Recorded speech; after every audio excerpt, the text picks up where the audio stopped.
So Jodi Arias sat in a police interrogation room and changed her story 3 times. And Stephen McDaniel stood in front of a news camera and gave a live interview about his missing neighbor while her body was in a bin outside his apartment. Both of them thought they'd gotten away with it. Both of them were wrong, and the details that finished them are so small you almost can't believe it. Travis Alexander was a 30-year-old salesman living in Mesa, Arizona. He'd grown up really poor, raised by his grandmother after his parents struggled with addiction, and he'd built a decent life for himself from basically nothing. His friends loved him. He met Jodi Arias at a work convention in Las Vegas in 2006, and they got together pretty quickly. She even converted to his Mormon faith.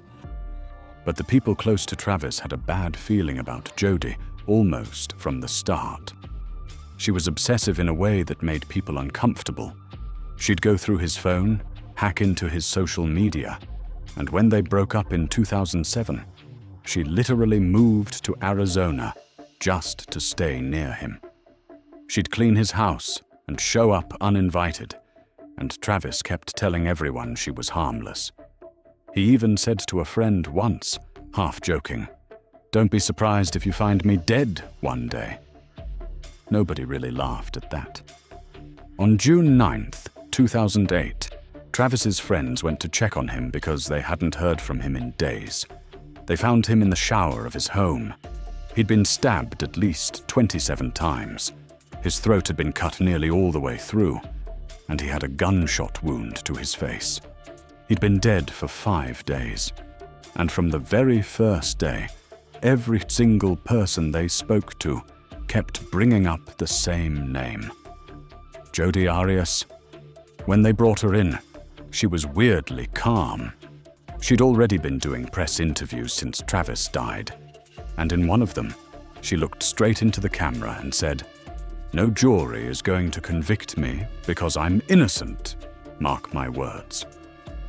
When left alone in the interrogation room, the cameras caught her doing a headstand against the wall, singing to herself, and fixing her hair in the reflection of the glass. Not nervous, not emotional, just completely unbothered. Her first story was that she wasn't even in Mesa when Travis died. She'd spoken to him on the Monday before, hadn't seen him since April, and had been driving to Utah to visit someone else. She said this confidently, with detail, and she stuck to it.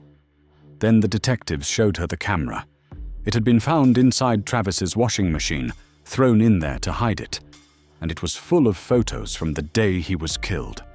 Time-stamped pictures of the two of them together in his house on June 4th. When investigators put those photos down in front of her, she didn't panic. She just swapped stories. 2 masked intruders had broken in and attacked Travis while she barely managed to escape. She delivered this new version with the exact same calm confidence as the first one. None of it held up. There was no sign of a break-in anywhere in the house.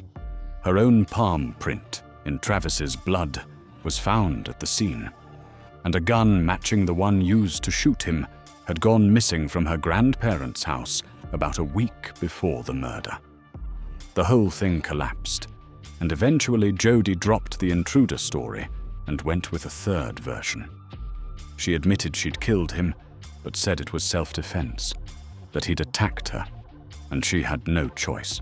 The jury didn't believe her. She was convicted of first-degree murder in 2013 and sentenced to life in prison without parole. And the thing that cracked it all open was that camera she threw in the washing machine. One photo she didn't get rid of. Now this second case is somehow even wilder because the whole thing unraveled on live TV. Stephen McDaniel and Lauren Giddings were neighbors in an apartment block in Macon, Georgia. They'd both just graduated from Mercer University Law School that spring. Lauren was 27, the first person in her family to go to college, spending the summer studying for the bar exam before starting her career as a public defender. McDaniel had asked her out, and she'd said no, but stayed friendly with him. She told her close friends, though, that something about him made her feel uneasy. Just a gut feeling she couldn't shake. What she didn't know was that McDaniel had a master key to every apartment in the building. He'd been letting himself into her place whenever she was gone, attaching a camera to a stick and filming through her bedroom window at night. He had been planning this for months. On June 26, 2011, while Lauren was asleep, McDaniel used the master key to get in. He strangled her, dismembered her body with a hacksaw, and put the pieces in the bin outside the complex.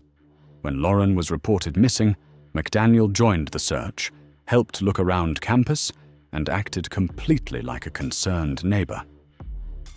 On June 30th, he agreed to do a live interview with a local news station outside the building, talking about how kind Lauren was and how worried everyone was about her. And then, midway through the interview, the reporter told him that police had found a body. If you haven't seen this footage, look it up because it is one of the most chilling things you'll ever watch. His face just goes completely blank. Everything he'd been performing drops in about 2 seconds. He says, "Body," in this hollow voice, and tells the reporter he needs to sit down and walks out of frame. But police were already looking at him, and that moment made everything a lot more urgent. They brought him in for a 12-hour interrogation that same day, and he completely shut down. The guy who'd been so talkative on camera suddenly couldn't get out more than yes, no, or I don't know. He sat completely still the whole time, barely moving, just staring at the detectives.